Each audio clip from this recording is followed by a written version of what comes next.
Okay, let's unpack this. We've got a stack of sources here, and they all seem to point back to this, well, this really fascinating text, the 48 Laws of Power. It's definitely one that gets people talking, hasn't it? Sparks a lot of debate. It really does.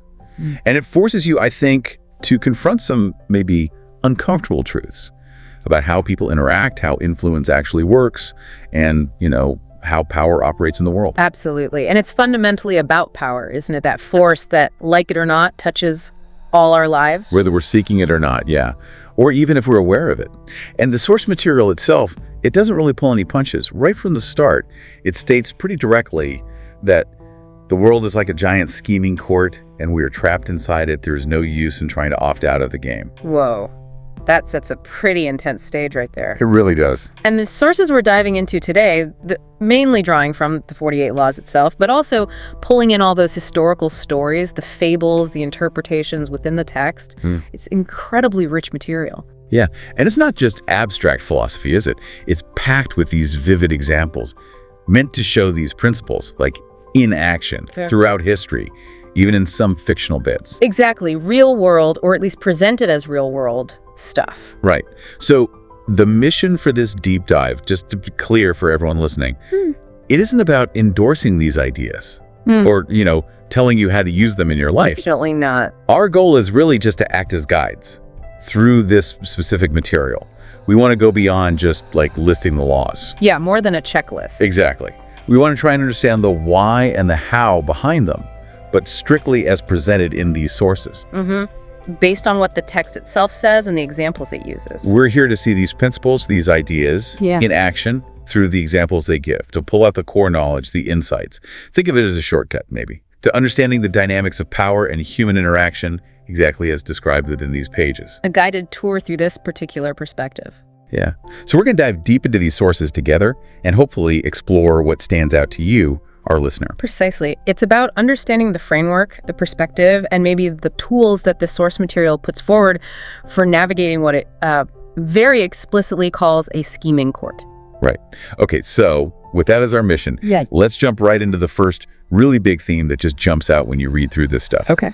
And that's the huge importance placed on perception and appearance. The core idea, running through quite a few of these laws, seems to be that what people see, what they perceive, well, it often matters more than the actual reality underneath. This really is foundational in the source material, isn't it? It kind of posits that humans are primarily guided by, visual cues and the stories they build around those cues. So appearance isn't just surface stuff. Not according to this. It's like the main interface, the way power dynamics are understood and, acted upon. Okay, and the first law under this theme that really grabs you is Law 6. Court attention at all cost. Yeah, and the driving principle here, as the source puts it, is pretty stark, actually. Everything is judged by its appearance. What is unseen counts for nothing. Wow, so if you're not noticed, you basically don't exist, not in the minds of others anyway. And so you can't have influence. Oblivion, being forgotten, that's the enemy of power in this view. You have to stand out, be conspicuous, avoid being, part of the bland background. You need to make yourself a magnet of attention. A magnet of attention. That phrase really sticks, doesn't it? It does. And the source gives pretty clear direction on how to do that, too. It advises appearing larger, more colorful, more mysterious than the bland and timid masses. So it's about consciously crafting a presence, making yourself distinct, memorable, not just blending in. Right. And what's the psychology behind that, according to the source? Well, the idea presented is that humans are fundamentally machines of interpretation and explanation. We see something unusual, someone different, and our minds immediately start trying to figure it out, to build a story around it. We have to make sense of it. Exactly, we have to figure you out. So by creating that striking appearance, or maybe an air of mystery, or just a really compelling presence, you essentially seize control of that whole interpretation process. You start dictating what others think about you, because they're forced to focus on decoding the image you're presenting. That makes sense. And the examples the source uses for this are incredibly vivid, like P.T. Barnum, right? The famous showman. Perfect case study for this law, yeah. The source talks about how at first he tried to hide the trickery behind his shows. But then he learned this crucial lesson. What was that? That people didn't necessarily want boring reality. They actually loved the spectacle, the trick itself. So when he leaned into that, made the appearance of spectacle the main event, he became hugely popular. The text actually says he learned the world wants to be deceived, or maybe, enchanted by the appearance. Fascinating. And what about Count Lustig, the con artist? Similar principle. He presented himself as this mysterious, high-ranking aristocrat that carefully crafted appearance of nobility and enigma. That wasn't just his disguise, it was the bait. People were lured in not just by maybe the promise of money, but by the desire to be near someone who appeared so fascinating, so elevated. His whole air of mystery completely distracted them from the fact he was a fraud. They were too busy trying to figure out his secret. And Mata Hari, the dancer accused of spying. Yeah, the source suggests her actual spying might have been, pretty mediocre, but her huge fame, her ability to captivate people, that stemmed from her carefully cultivated air of mystery. Oh, so She was constantly reinventing her past, creating this exotic, elusive persona, and that air of enigma made her relatively ordinary talent seem profound, captivating. It kind of proves that controlling the perception of depth can be more powerful than having actual depth, at least when it comes to attracting attention. So it's a powerful lesson the source is presenting. Being seen is step one, but controlling the story attached to how you're seen. That's the real key to wielding the power of appearance. Precisely. Managing that narrative is crucial. And that idea, controlling the narrative by maybe withholding information, that brings us straight to Law 4. Always say less than necessary. Yeah, this one seems almost counterintuitive at first, right? After talking about courting attention, but the source presents them as working together. How so? Well, you need to be seen, sure. But when you do speak, the source's judgment is pretty severe. It says when you're trying to impress or influence with words, the more you say, the more common you appear, and the less in control. So talking too much dilutes your presence. Exactly, and it can reveal weaknesses or things you didn't mean to reveal. Saying less, on the other hand, paradoxically makes you seem more powerful, more substantial, even maybe intimidating. It creates a sense of depth, like you know more than you're letting on. Precisely. The source suggests that even when you do talk, you should aim to make your statements seem vague, open-ended, and sphinx-like.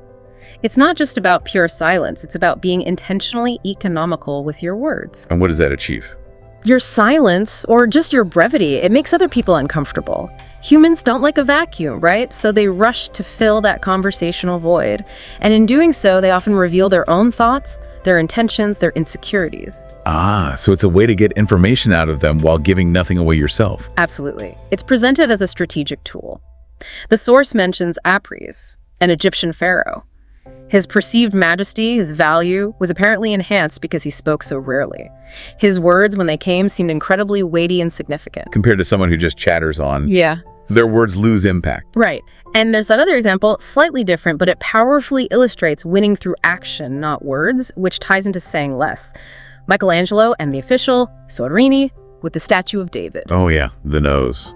Soderini said the nose was too big. Exactly. And Michelangelo didn't argue, did he? He didn't try to verbally convince him. He took his chisel, some marble dust, pretended to chip away at the nose while letting the dust fall. Right, just for show. Just for show. Then he asked Soderini to look again. And Soderini, seeing the dust and the apparent change, agreed it was much better. Michelangelo hadn't actually changed the nose at all. He just changed Soderini's perspective. Physically. Precisely. He let Soderini believe he'd influenced the change. He demonstrated the outcome he wanted, Soderini's agreement, through action and appearance, not by arguing or explaining why Soderini was wrong in the first place. That's a brilliant illustration. He controlled the perception through action, and the less he said, the more powerful the demonstration was. And that connects right back to the main theme here. Power is deeply tied to this game of appearances. Controlling what you reveal in speech, in action, that's controlling how you're perceived, and how much intel you give potential rivals. Which leads us beautifully into Law 25. Recreate yourself. This isn't just about managing the image you have, is it? It's about actively building a new one if needed. Exactly. If the one you were born into, or the one you've acquired, isn't serving your purpose, the core idea is to actively forge your own identity, one that commands attention and never bores the audience, instead of just accepting the roles society tries to hand you. This is where it gets really interesting, like you said. The source frames it almost like being an artist, but the artwork is yourself. You're encouraged to incorporate dramatic devices into your public gestures and actions. So it's like performing. In a way, yes. The goal is to make your character seem larger than life, distinct from, the everyday reality of everyone else. It's about consciously playing a role that elevates you. Actively sculpting your public persona. Yeah. The source uses some powerful examples here too. Julius Caesar, for instance. Yeah, presented as a master director on the world stage. He wasn't just a general or politician. He used dramatic techniques in public, cultivated this air of destiny, created anticipation around what he'd do next. He built a persona that was bigger than just the man, made him incredibly popular, formidable. And what about George Sand, a Montaigne Dudevant? Right. In 19th century France, a woman trying to be a serious writer faced huge obstacles. So Dudevant made a conscious choice: publish under a male name, George Sand, and adopt a more masculine public image, even wearing men's clothes sometimes. That wasn't just for convenience then. The source presents it as more than that, as an act of self-creation. It allowed her to break free from those societal limits, command attention, and establish herself as a major literary figure. It was a deliberate performance. The source also mentions that painting, Velázquez's Las Meninas. Yeah. How did that fit in? It's used as a metaphor, suggesting a shift where the artist becomes central, the master creator of reality, of the image. So the idea is you can be the artist of your own life, actively shaping how you're perceived. It's this conscious, ongoing performance to control your identity and your impact. So it's very active, not just reacting, but shaping. Exactly. Deliberately shaping perception through performance. Okay. And tying directly into controlling how you're seen and understood is Law 3. Conceal your intentions. The principle seems straightforward, but probably hard to do consistently. Keep people off balance and in the dark by never showing the real purpose behind what you're doing. Right. And the how to do it, according to the source, relies entirely on using appearances as decoys. Misdirection. How does that work? The strategy described is simply dangle an object you seem to desire, a goal you seem to aim for, in front of people's eyes, and they will take the appearance for reality. So you make them focus on the fake goal. Exactly. The brilliance, as the source explains it, is that people get so focused on that apparent goal, the decoy, that it completely distracts them from what you were really up to. Your actual intention remains hidden. It's a pretty sophisticated form of strategic misdirection, isn't it? Mm-hmm. Playing on our tendency to believe the obvious explanation or the one presented to us. Very much so. Yeah. And the sources offer some incredible examples. The Yellow Kid Weil, that notorious con artist. He was apparently a master of these elaborate mirror deceptions. Oh, were those? He'd set up entirely fake scenarios, a rigged boxing match, maybe a fake sale of some valuable property, a scam involving railway stock, even elaborate but totally fake brokerage firms or realistic-looking gambling clubs. But these weren't the main cons. Often not. They were just decoys. Elaborate fronts designed purely to distract his victims, get them focused on one thing while he was setting them up for the real swindle somewhere else behind the scenes. Wow. And Joseph Devine, the art dealer, how did he use this? Masterfully, according to the source. He helped create the National Gallery of Art in Washington, D.C. The source describes this as a perfect front. A front? How so? Well, on the surface, it looked like incredible generosity, cultural patronage. And it was that, partly. But the source highlights how it also served as this powerful strategic decoy. It benefited his rich clients, sure, giving them a place to donate art, maybe get tax breaks, but it hugely benefited Devine himself. Aye.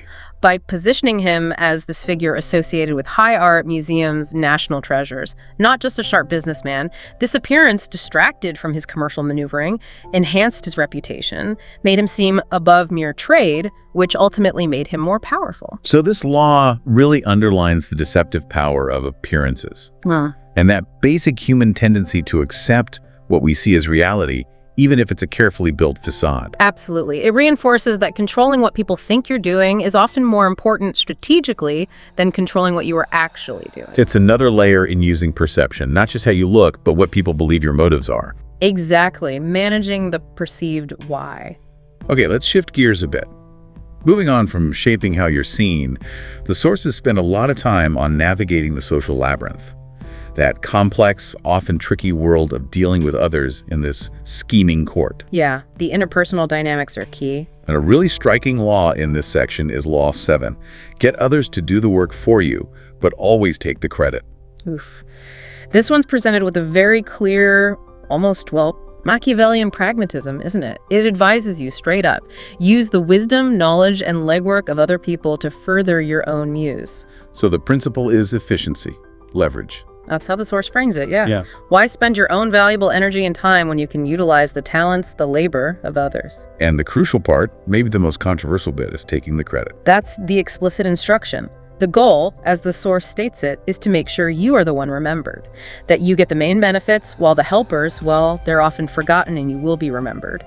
The simple, maybe brutal rule is, never do yourself what others can do for you. And the example used is Tesla and Westinghouse. Right. The complex relationship there. Westinghouse, a brilliant industrialist, he generously funded Tesla's research into alternating current, AC, provided the money, the infrastructure, the business know-how to develop and market it. But, as the source notes, today it's primarily Tesla's name associated with the AC system itself, the scientific genius behind it. Westinghouse's crucial role, while significant, is often less prominent in the public mind. The source also mentions, others claimed parts of the invention too, highlighting that competitive struggle for recognition that this law operates within. It definitely highlights the often transactional, potentially quite harsh nature of collaboration when power or recognition is the ultimate prize. It seems to strip sentimentality right out of collaboration, focusing purely on the strategic outcome for the person applying the law. Okay, another law about dealing with others, offering a very specific tactical approach. Law 13. When asking for help, appeal to people's self-interest, never to their mercy or gratitude. This is presented as a crucial, maybe even cynical insight into what really motivates people.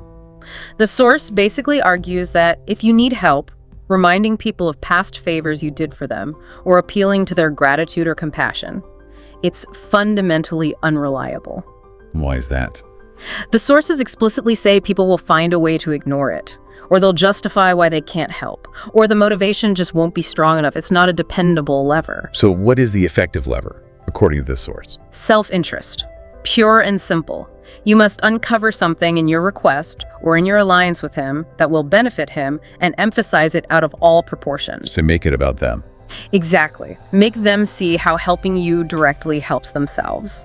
When they perceive personal gain, then they'll respond enthusiastically, reliably. It's presented as a much more practical, predictable way to get help than relying on emotions like gratitude or pity. Which the source explicitly says can be ignored, yeah. It favors the stronger, more predictable pool of personal benefit. The source uses a really stark cautionary tale here. Castruccio Castracani, this ruthless leader, and his old friend Stefano di Poggio. What happened there? Stefano had joined a rebellion against Castruccio. When it failed, Stefano appealed to Castruccio's mercy, reminding him of their past friendship. But the source points out Castruccio had risen through sheer ruthlessness. He didn't operate on sentiment anymore. So he saw Stefano only as a new enemy, someone who'd opposed him. He ignored the appeal to mercy and had Stefano executed. The source uses this to hammer home the point. Know who you're dealing with. Someone like Castruccio only understands force and self-interest. Appeals to sentiment are useless, maybe even dangerous. That's the brutal lesson. Prioritize pragmatism over sentiment. But the source also gives a more positive example, right? Yalu Chutai and Genghis Khan. Right. Khan often favored, exterminating conquered populations. When he was thinking about massacring the Chinese, his advisor Chuchai didn't appeal to mercy or the value of life. What did he do? He appealed directly to Khan's self-interest as a ruler. He argued that taxing the huge Chinese population over time would bring in far more wealth and resources than just wiping them out. Khan, seeing the clear economic gain, spared them. So appealing to self-interest isn't necessarily framed as manipulative in a moral sense. Not really. It's presented more as a practical, almost scientific understanding of what reliably motivates people in the strategic game. It's about bypassing unreliable sentiment in favor of predictable personal benefit. Okay, shifting slightly, but still in this realm of navigating the social landscape. Law 10. Infection. Avoid the unhappy and unlucky. Ooh, yeah. This one's framed as a warning about emotional contagion. The source says, quite dramatically, you can die from someone else's misery. Emotional states are as infectious as diseases. Wow. And it suggests misfortune isn't always random. There's a suggestion, that it's often at least partly brought on by oneself, through bad decisions, negative attitudes, that kind of thing. So the advice, cold as it sounds, is about self-preservation. That's how it's presented. Associate with the happy and fortunate, and maybe more controversially, you're advised not to help, or even associate closely with the infected, those who are consistently unhappy or unlucky, because you risk sharing their fate or just getting dragged down by their negativity. And the example is Lola Montez, the dancer. Yes, she was captivating, attracted powerful men, but she seemed to carry this aura of unhappiness, of turbulence. The source observes her lovers often met bad ends, scandal, ruin, political downfall. And the source blames her. It implies it wasn't necessarily direct action, but maybe an inability to solve her own problems, to really secure genuine help or stability from her lovers. This unresolved distress, it suggests, spread like an infection, drawing misfortune to those close to her. So is the source just being cynical here, like avoid burdens? Or is it suggesting something deeper, that these states, negativity, despair, are actually contagious? The text definitely leans towards the practical rule for survival within the court. It views these negative states as strategically damaging, easily spread, and advises avoidance as a form of self-protection. Protecting your own stability from detrimental outside forces, even if that force is just someone else's misery. Right, protecting your own trajectory. Exactly. Keep your own path clear. And speaking of avoidance, or rather the danger of avoidance, Law 18 warns, do not build fortresses to protect yourself. Isolation is dangerous. Yeah, this law directly challenges that gut feeling that withdrawing behind walls keeps you safe. The source argues forcefully, isolation exposes you to more dangers than it protects you. Why is that? What's the logic? Well, first, isolation cuts you off from vital information. Gossip, rumors, intelligence about what rivals might be planning, you're out of the loop. Second, it makes you conspicuous. You stand out as someone separate, making you an easy target for enemies who can plot against you unseen while you're hidden away. So the advice is the opposite. Don't withdraw, but circulate. Exactly. Better to circulate among people, find allies, mingle. You are shielded by the crowd. The source suggests safety isn't in solitude, but in connection. Having your ear to the ground, being part of a larger social body that makes you harder to target without attracting wider notice. And the example here is Ivan the Terrible. A prime example, according to the source. In his later years, he became increasingly paranoid, isolated himself in these fortified retreats, withdrew from court life. And what happened? He slowly lost control.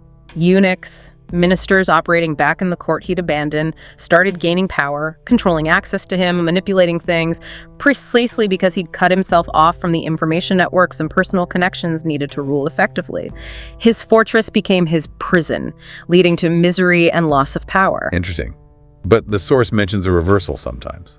Isolation can work. It does mention that, yeah. If you're already so incredibly powerful that withdrawing doesn't make you vulnerable, but instead makes others dependent on you or maybe fearful of what you're plotting in secret, the example given is Rasputin. His power came from his isolated position with the Tsarina. Others couldn't easily access her, so Rasputin's proximity, his isolation with her, gave him immense, though ultimately fragile, influence. But that's the exception, not the rule. Very much the exception. The overall thrust of the source is that isolation generally leads to misery and powerlessness. It contrasts sharply with the safety and strategic advantage found in circulating, connecting, maintaining alliances. It's a strong argument against pulling back from the social world.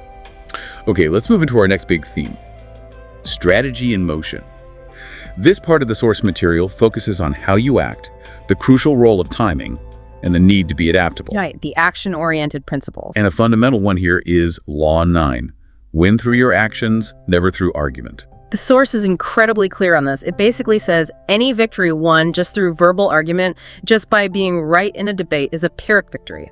Meaning, you might win the immediate point, but the cost is too high. The resentment and ill will you stir up is stronger and lasts longer than any momentary change of opinion you might get. You win the verbal battle, but you've likely made an enemy who'll work against you later. So what's the alternative strategy offered? Concise and action-focused. Demonstrate, do not explicate. Actions, the source argues, are much more powerful to get others to agree with you. Seeing is believing. Seeing a successful outcome is way more convincing than any verbal explanation or debate. We already talked about Michelangelo and Soderini. The perfect illustration. Didn't argue about the nose, just demonstrated a perceived change through action. Another example the source uses involves Mucianus, a Roman general. What did he do? During a siege, his engineers wanted to use these huge, heavy battering rams. Mucianus thought a smaller, lighter one would be better, easier to handle. instead of arguing, which could have caused resentment or seemed like he was dismissing their expertise. He just had a small ram built and demonstrated how effective it was on a part of the wall. Seeing the results firsthand convinced everyone far more powerfully than words ever could have. This law really underscores the source's consistent focus on observable results. Practical demonstration over just persuading with words. Exactly. It's about showing impact, not just stating your case. That kind of demonstration is presented as much more potent and less risky for strategic influence. Okay, next up, and absolutely critical for any strategy, Law 33. Master the art of timing. The sources really dig into the nuances of acting at the right moment. Yeah, and a key warning right off the bat is never seem rushed. Hurrying is presented as a sign of weakness. It betrays a lack of control over yourself and the situation. So you should appear patient. Exactly. Act as if you know that everything will come to you eventually.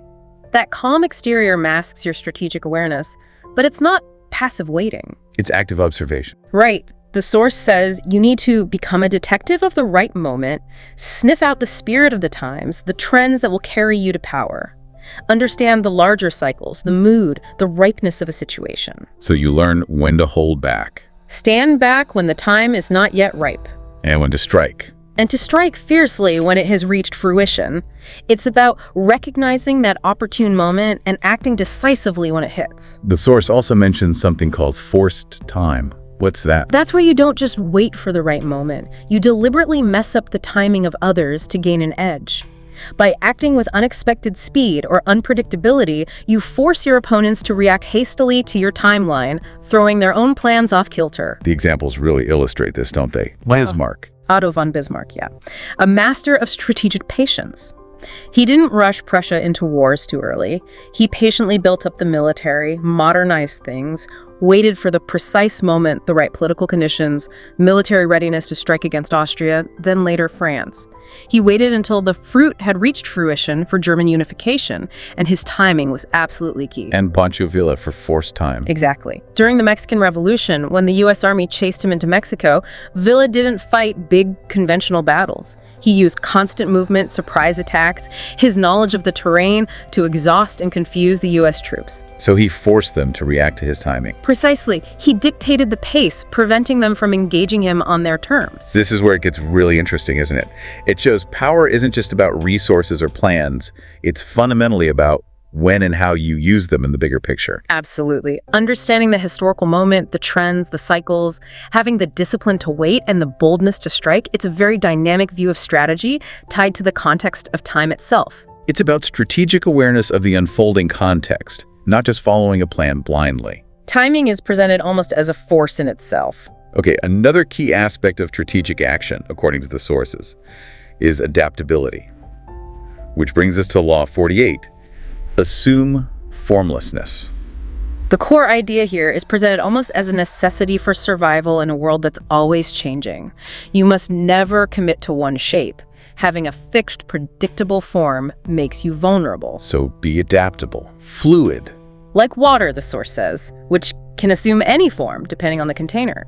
The strategic advantage of being formless, it argues, is that it makes you incredibly hard to attack or pin down. If you have no fixed shape, where do your enemies even strike? And the source mentions this becomes more important as you get older. Yeah, it adds that poignant note. The need for formlessness becomes greater the older we get, as we grow more likely to become set in our ways and assume too rigid a form.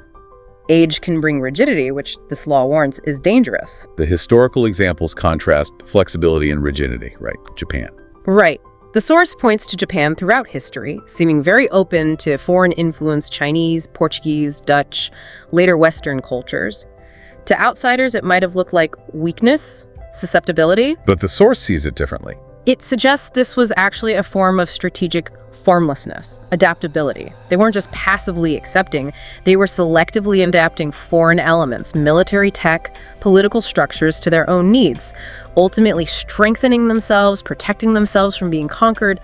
Their ability to change prevented a rigid form being forced on them. And the contrast is the Persian army invading Greece. Exactly, under Xerxes. Huge army, powerful, but incredibly rigid in its structure, its movement. It moved slowly, destroyed the land, which made it hard to feed themselves as supply lines broke down. Their sheer size and predictable, rigid form made them vulnerable to the more adaptable Greeks. even to things like weather decimating their fleet. Their rigidity led to their downfall. So this law is presented as key to long-term survival, strategic advantage. Yes, the ability to change, to pivot, to avoid being predictable or easily defined, that's what ensures longevity and success in a dynamic world, according to this perspective. And our final law under strategy and motion is about restraint. Law 47. Do not go past the mark you aimed for. In victory, learn when to stop. This is such a critical warning against that danger of overconfidence, the hubris that often follows success. The source cautions, the moment of victory is often the moment of greatest peril. Why is that? In the flush of winning, arrogance can creep in. It pushes you to go beyond your original goal, maybe create unnecessary enemies, or stretch your resources too thin, you overreach. So the advice is discipline. Pretty much. Set a goal, and when you reach it, stop. Consolidate your gains. Don't get carried away by the momentary thrill or an emotional victory. The source also stresses that victory often depends on specific circumstances. You can't just blindly repeat the actions that led to one win, expecting the same result next time without considering the new context. The sources give cautionary tales here. Cyrus the Great. Yeah. After conquering Babylon, a huge victory, he didn't stop. He kept pushing north against the Scythians. His army, great against settled empires, wasn't suited for that kind of warfare, that terrain, that enemy. He suffered a catastrophic defeat, lost his army, lost his life. He went past the mark. But Madame de Pompadour is shown as mastering this. Right. The powerful mistress of Louis XV. Unlike others who sought official titles or political power that generated huge envy and opposition, she mostly avoided overplaying her hand.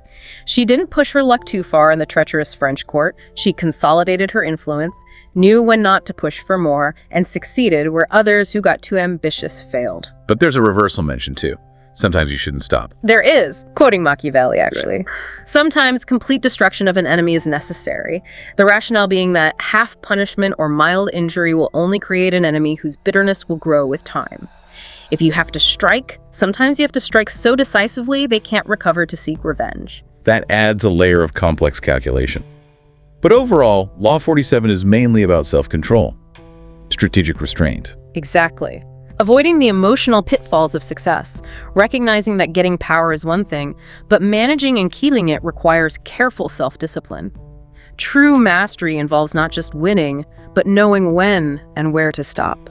Okay, let's move into our fourth major theme, deflecting opposition and managing reputation. In this scheming court, the source describes, you're bound to face rivals, enemies. How do you protect yourself, get information, manage how people see you when you're under attack or scrutiny? Law 14 sets a pretty provocative tone.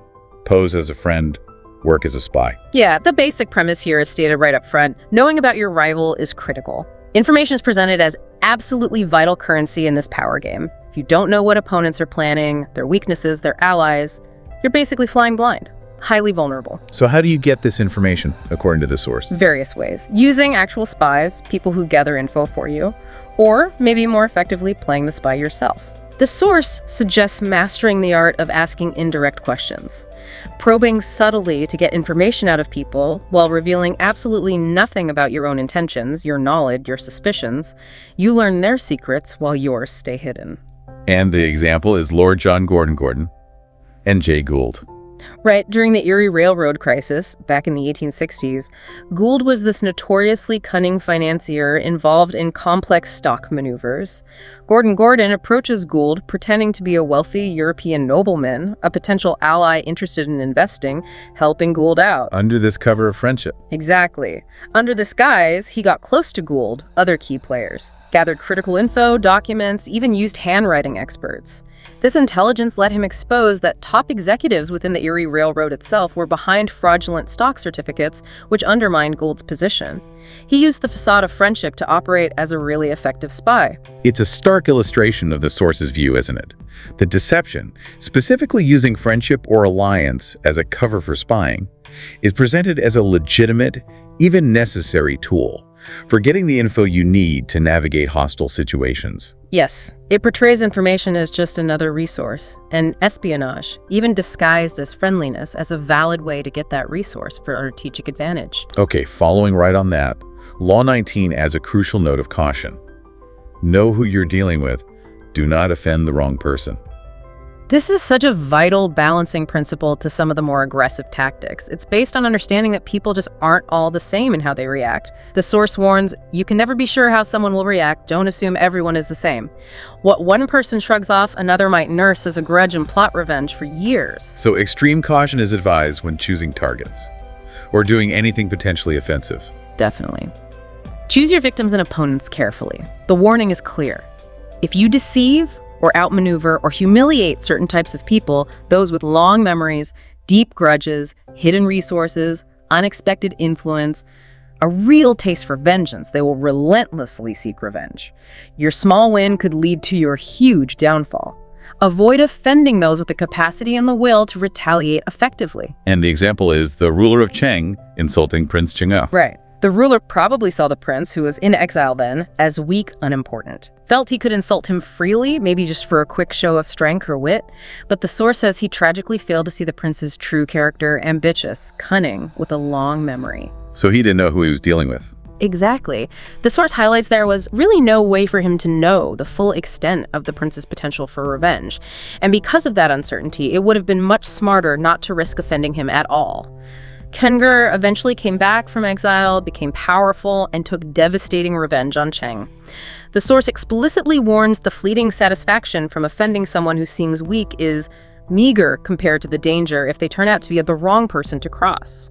This law really hammers home the need for careful assessment of character and potential capability before you engage in conflict, deception, even minor slights. It's about choosing your battles and your opponents very prudently, or avoiding conflict entirely if you're unsure about the other person's potential for payback. It highlights that a critical part of strategy is correctly judging the human element. Okay, Law 12 presents a tactic that relies on manipulating trust. Use selective honesty and generosity to disarm your victim. The underlying idea here is quite subtle, isn't it? The source argues, one sincere and honest move will cover dozens of dishonest ones.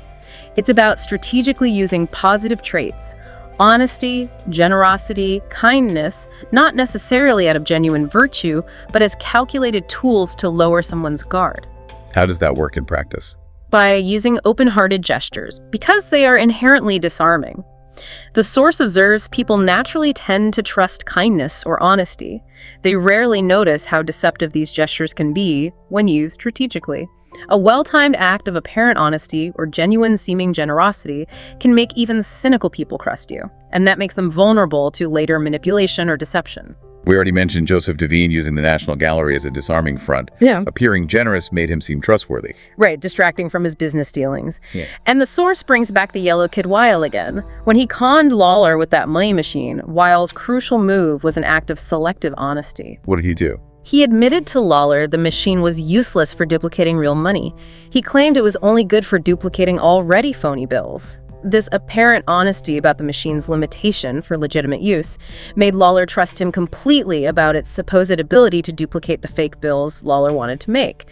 Lawler used that tiny sliver of truth to sell a much bigger lie, disarming Lawler's suspicion. Wow.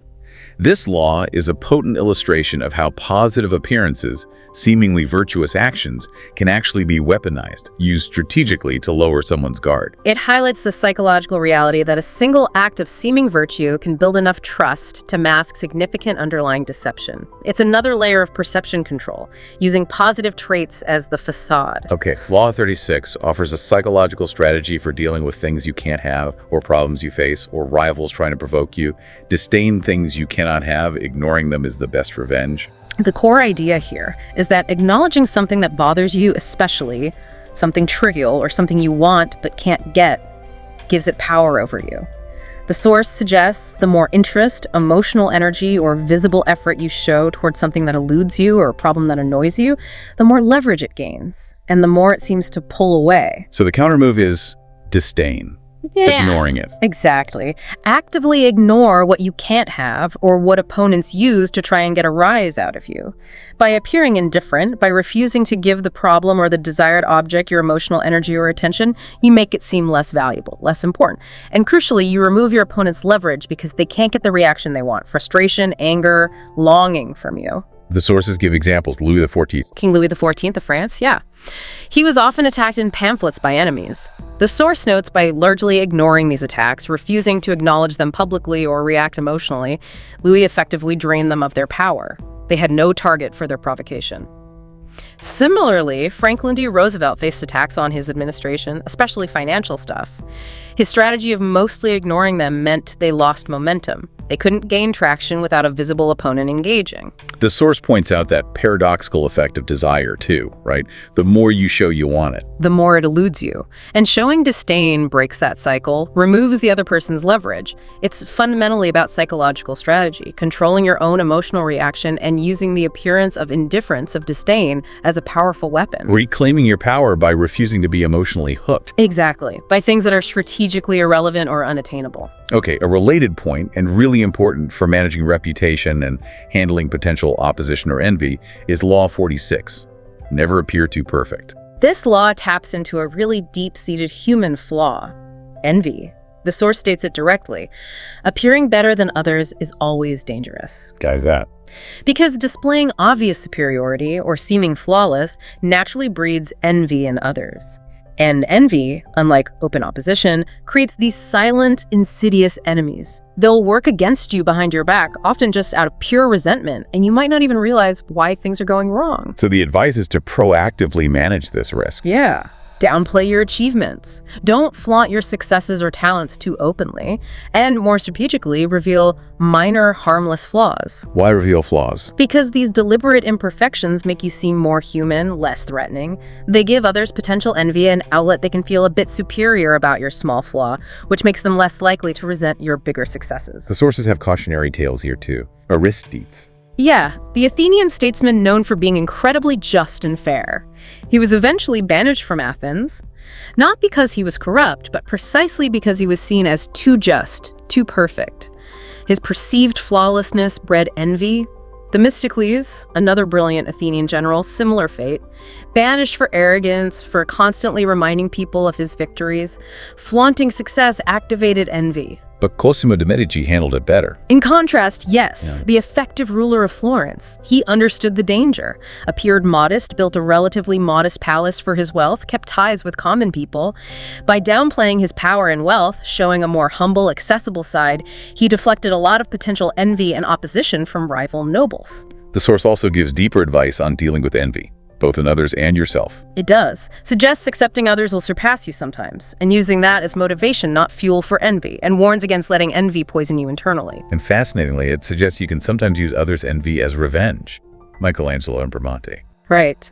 Bramante was intensely envious of Michelangelo's talent. Hoping Michelangelo would fail and humiliate himself, Bramante pushed Pope Julius II to give Michelangelo the Sistine Chapel ceiling commission, a massive painting job for a sculptor, seemed designed to make him stumble. But Michelangelo, fueled partly by the challenge, maybe knowing Bramante's intent, he didn't just succeed, he created one of history's greatest masterpieces. According to the source, this incredible success caused Bramante immense pain, tormented by his own envy. Michelangelo's triumph, achieved in response to an envious challenge, became Bramante's punishment.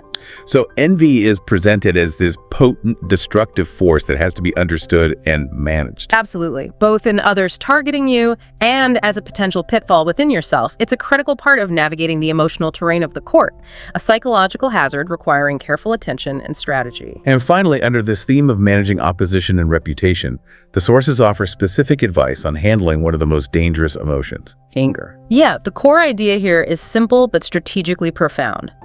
Losing your temper is a weakness. The source states it plainly, it cuts off options. When you're angry, your thinking gets clouded, your actions become impulsive, you lose strategic flexibility. And it reveals a lack of self-control. Crucially, yes. Publicly losing your temper not only stirs resentment in the target, but it signals a fundamental lack of self-control, which is presented as a core vulnerability when seeking or holding power. So the advice is demanding but essential. According to the source, yes. Train yourself not to take matters personally and to control your emotional responses. By mastering your own emotions, especially anger, you gain clarity, keep your options open. And the source argues this discipline puts you in a powerful position to potentially manipulate others' emotions while keeping your own reactions hidden and controlled. The historical examples contrast losing versus controlling anger. Napoleon. Yeah, Napoleon was often prone to fits of rage. The source notes his infamous angry outbursts, like one at his brilliant but cunning minister Talleyrand, damaged his image, revealed his frustration and lack of control, gave enemies insight into his vulnerabilities. Contrasted with Cao Cao. Right, the general from China's Three Kingdoms. During a crucial battle, he got intel that some generals guarding a key position were maybe disloyal, considering defection. Instead of reacting with immediate anger or confronting them mid-battle, which could have sparked mutiny and lost the fight, Cao Cao kept his cool, outwardly ignored the report, focused on winning the battle. And dealt with the disloyalty later. Exactly, after the victory was secure. By controlling his anger in that crisis, he preserved morale, maintained his image of control, and secured the strategic win before tackling the internal threat. The source really stresses emotional control, especially mastering anger, is foundational for effective strategy.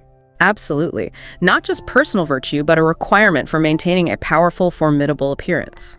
Losing control is unequivocally presented as a strategic vulnerability that skilled power players should ruthlessly eliminate. Okay, our final theme delves into some of the underlying dynamics, the psychological principles the sources suggest govern human behavior in this context of power. Law 27 is pretty insightful here, tapping into basic human needs. Play on people's need to believe to create a cult-like following. This law really taps into that deep human craving for something more, beyond the everyday. The core idea is that fantasy can never operate alone. It requires the backdrop of the humdrum reality. People living ordinary lives, they crave excitement, meaning, escape. They yearn for something to believe in, something bigger than themselves, something promising transformation. So how do you play on that need? By appealing directly to it, often by blending fantasy with reality.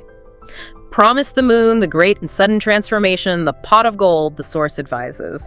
Not slow, gradual improvement through hard work that's less exciting. You have to adapt to people's desires, mirror their needs, make them feel understood, make them feel you hold the key to their hopes. The source says, the Messiah must mirror the desires of his followers. Exactly. You give them the narrative they want to believe about themselves and their future.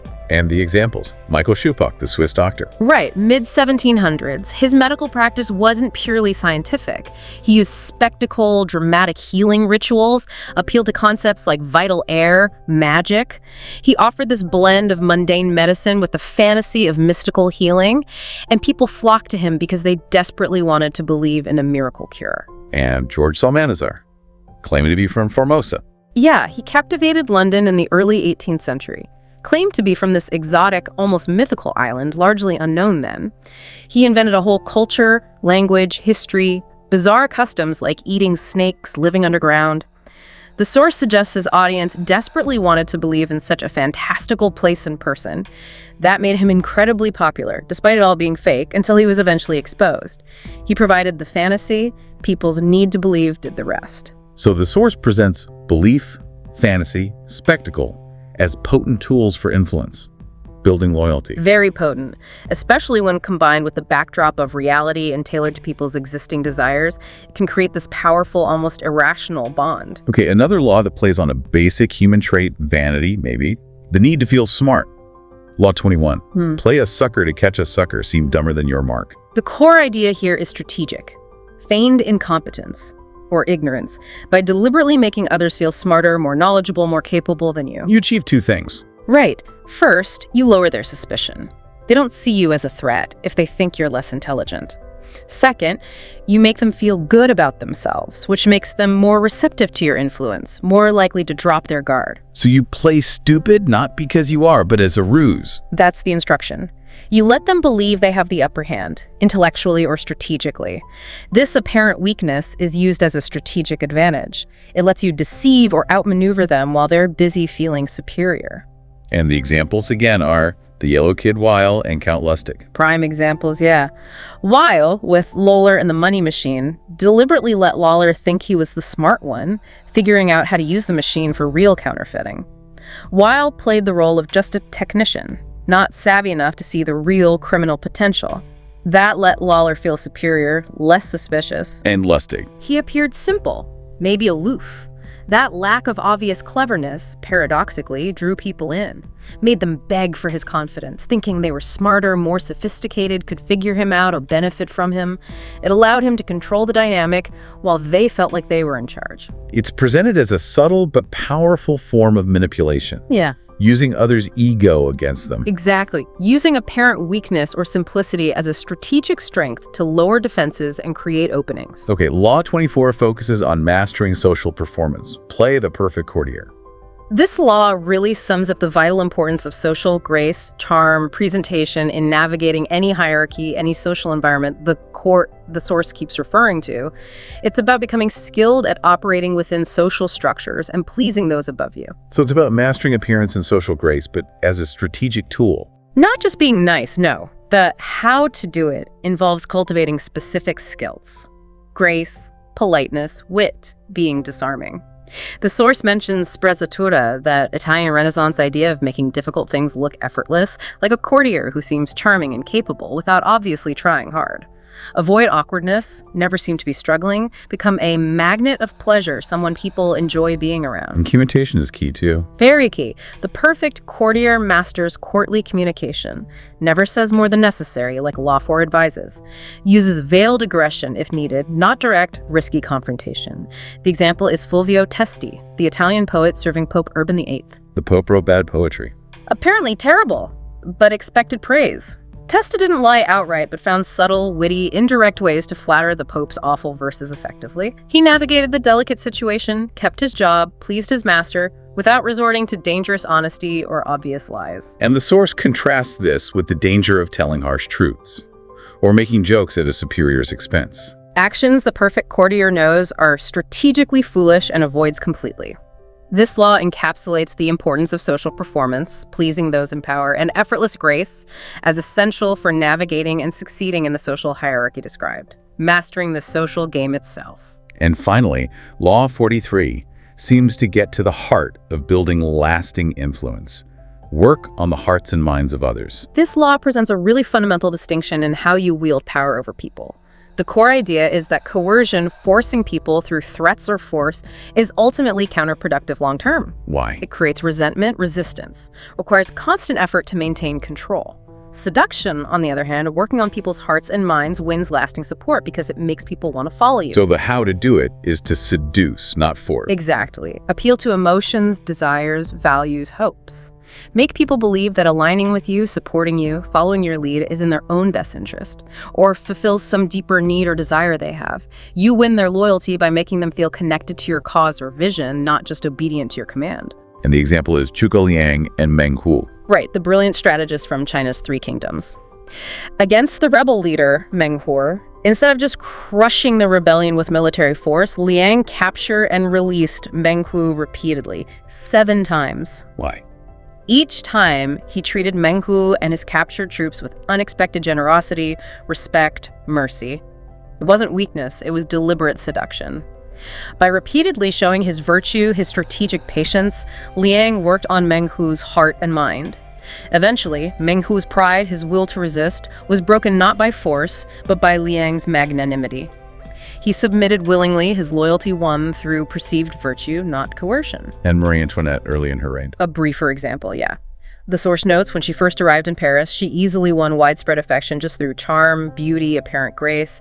People were emotionally drawn to her, wanted to support her based on that initial positive impression that appealed to their emotions. So the source emphasizes that maintaining a stable base of support is crucial long-term. Absolutely, and working on hearts and minds is presented as a far more sustainable, less draining path to building and keeping that support than relying only on fear or force. It appeals to that deeper human need to believe, to feel connected, making their support more resilient. Wow. Okay, that has been quite a deep dive into these sources, hasn't it? Particularly the 48 Laws of Power. We've covered a lot of ground, drawing straight from the principles and examples in this material. We really have. We started with mastering perception and appearance, courting attention, saying less than necessary, recreating yourself, concealing intentions. Then navigating the social labyrinth, getting others to do the work, appealing to self-interest, avoiding the unhappy, the dangers of isolation. Then strategy in motion, winning through action, mastering timing, assuming formlessness, knowing when to stop. And finally, deflecting opposition, managing reputation, posing as a friend to spy, knowing who you're dealing with, selective honesty, disdain, never appearing too perfect, controlling anger, and those underlying dynamics like the need to believe and working on hearts and minds. And all of it illustrated by those specific examples pulled right from the source material. P.T. Barnum, Mata Hari, Michelangelo, Bismarck, Ivan the Terrible, Cao Cao.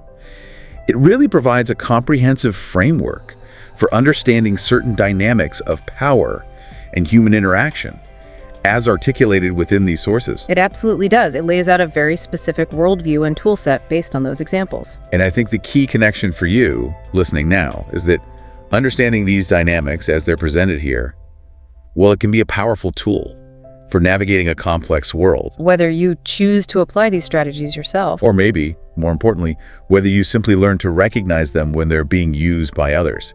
And honestly, the source material strongly implies they are at work all around you in various forms. it certainly presents them as pervasive. So this deep dive, hopefully, provides a distinct lens, a framework for analyzing interactions, understanding motivations, maybe making sense of some of the hidden forces that shape relationships and influence, even in a world just saturated with information. It offers a specific perspective on the social landscape, one that really values strategic awareness and calculated action. And just to loop back to that really striking statement from the beginning, that the world is like a giant scheming court, and we are trapped inside it. There is no use in trying to opt out of the game. It's a powerful claim. It is. And the sources don't just describe tactics, do they? They offer a perspective on human nature itself, one that sees people driven by predictable forces, self-interest, vanity, the need to believe operating in this competitive environment. That's the underlying assumption, So given that the sources suggest we're all, in a way, trapped in this dynamic scheming court, is understanding these principles, as presented in this material, merely a choice? Or is it perhaps, as the source might imply, a necessity for navigating the world effectively? What does it truly mean to be well-informed when dealing with such fundamental, often hidden forces that these sources suggest govern so much of human interaction and the pursuit of power? That's definitely something to ponder as you observe the world around you after hearing all this. Absolutely. Food for thought. Don't forget to like, comment, and subscribe to ReadersPair, where two readers bring you one book and endless insights. See you in the next chapter.